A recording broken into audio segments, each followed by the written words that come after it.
युधिष्ठिर ने पूछा, हे जनार्दन, फाल्गुन के महीने में पूर्णिमा के दिन संसार के प्रत्येक ग्राम और नगर में उत्सव किस लिए होता है? उस दिन बच्चे क्यों हो हल्ला करते हैं? क्यों होली जलाई जाती है? और ढूंढा देवी किसको कहते हैं? इसके देवता कौन है? किसने इसको प्रकट किया है?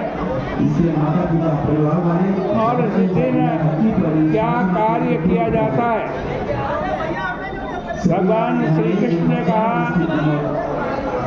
हे पार्थ, सतयुग का समय था। रघु नाम के राजा का राज्य था। राजा सब गुणों से युक्त, प्रिय बोलने वाला और विद्वान था। वह सब पृथ्वी को और सब राजाओं को जीतकर अपनी प्रजा का औरस पुत्र के समान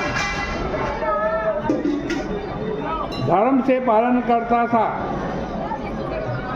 जिस समय छात्र धर्म में परायण वह राजा पृथ्वी पर शासन करता था,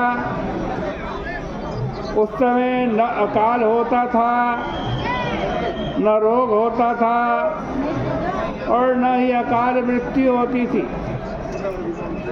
एक दिन सभी नगरवासी पुरुष राजा के पास आए और राजा से कहने लगे, हे राजन, हमारे वचन सुनिए।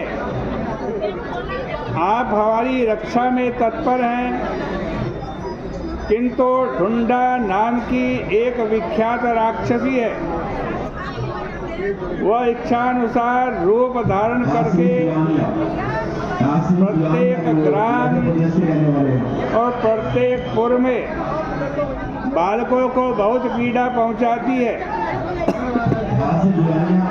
उस मांस खाने वाली से हम बालकों को नहीं बचा सकते। हे राजन, न औषधियों से और न बड़े बड़े मंत्रों से वह किसी विधि से भी रोकी नहीं जा सकती है। इसलिए आपको किसी भी उपाय से उसे मारना चाहिए। भगवान श्री कृष्ण ने कहा कि पूर्ववासियों के इस प्रकार वचन सुनकर उदार बुद्धि राजा रघु का हृदय आश्चर्य युक्त हुआ और उसने अपने पुरोहित से कहा, हे ब्राह्मण श्रेष्ठ, ढूंढा नाम की राक्षसी संसार में विख्यात है। उसका क्या प्रभाव है? उस अपराधिनी को मैं कैसे वश में कर सकता हूँ? प्रजाओं का रक्षण करने से राजा राजा कहलाता है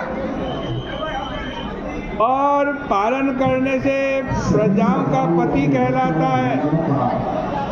जो राजा पृथ्वी की रक्षा नहीं करता वह अपराधी होता है। पुरोहित वशिष्ठ जी ने कहा, हे राजन, मैं एक गूढ़ बात आपसे कह रहा हूँ। मैंने यह बात अभी तक किसी से नहीं कही। ढूंढा नाम की एक विख्यात राक्षसी है जो माली नाम के राक्षस की पुत्री है। उसने उग्र तप करके पहले शिवजी की आराधना की। भगवान शिव ने प्रसन्न होकर उससे कहा, हे सुब्रते, वरदान मांगो,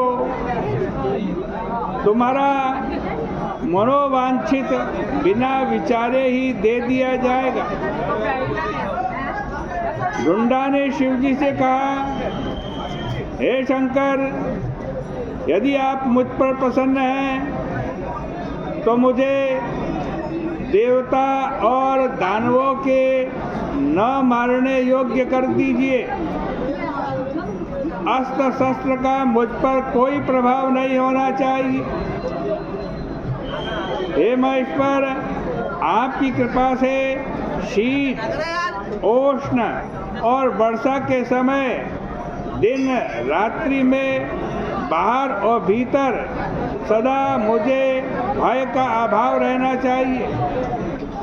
भगवान शिव ने उससे एवमस्तु कहा और साथ ही यह भी कहा कि तुझे केवल उन्मत्त बालकों से भय होगा।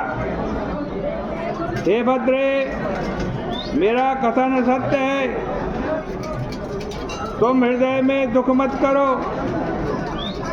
इस तरह वर पाकर वह कामरूपिणी राक्षसी शिवजी के कथन का स्मरण करके बालकों को नित्य पीड़ा पहुंचाती थी। गृहस्थों के आज पके पकाए अन्न को अड़ाड़ा शब्द करती हुई ग्रहण करती है, इसलिए संसार के लोग उसे अड़ाड़ा नाम से भी पुकारते हैं। यह ढूंढा का सब चरित्र मैंने वर्णन किया।